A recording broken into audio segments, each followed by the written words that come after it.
নাটকের অভিনেতা জাহের আলভীর স্ত্রী আত্মহত্যা করেছে মিরপুরে একটি বাসায়।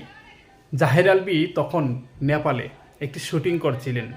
শুটিং চলাকালীন তার কাছে খবর যায় যে তার স্ত্রী আত্মহত্যা করেছে এবং সে খুব কষ্ট পেয়ে নাটকের শুটিংটা সেখানে সমাপ্তি ঘোষণা করেছে।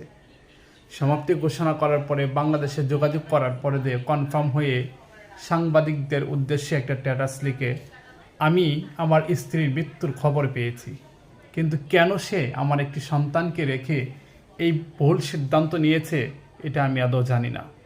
তবে আমি অতি দ্রুতই বাংলাদেশে ফিরব। সাংবাদিকদের উদ্দেশ্যে বলতে চাই যে আপনারা কেউ বিভ্রান্তি ছড়াবেন না, আপনারা কেউ ভুল তথ্য ছড়াবেন না। আমি এসে আপনাদের সাথে কথা বলবো, এইগুলো লিখে একটি স্ট্যাটাস দিয়েছে।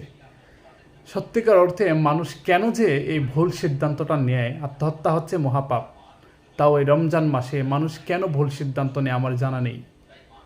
আমি চাই এই ধরনের কাজ কেউ করবেন না, কারণ আত্মহত্যা মহাপাপ। আপনি যতই পাপ করেন না কেন আল্লাহ তাআলা আপনাকে ক্ষমা করে দিবে। আপনি যদি আত্মহত্যা করে আল্লাহর কাছে যান, আল্লাহ তাআলা আপনাকে কখনোই ক্ষমা করবেন না।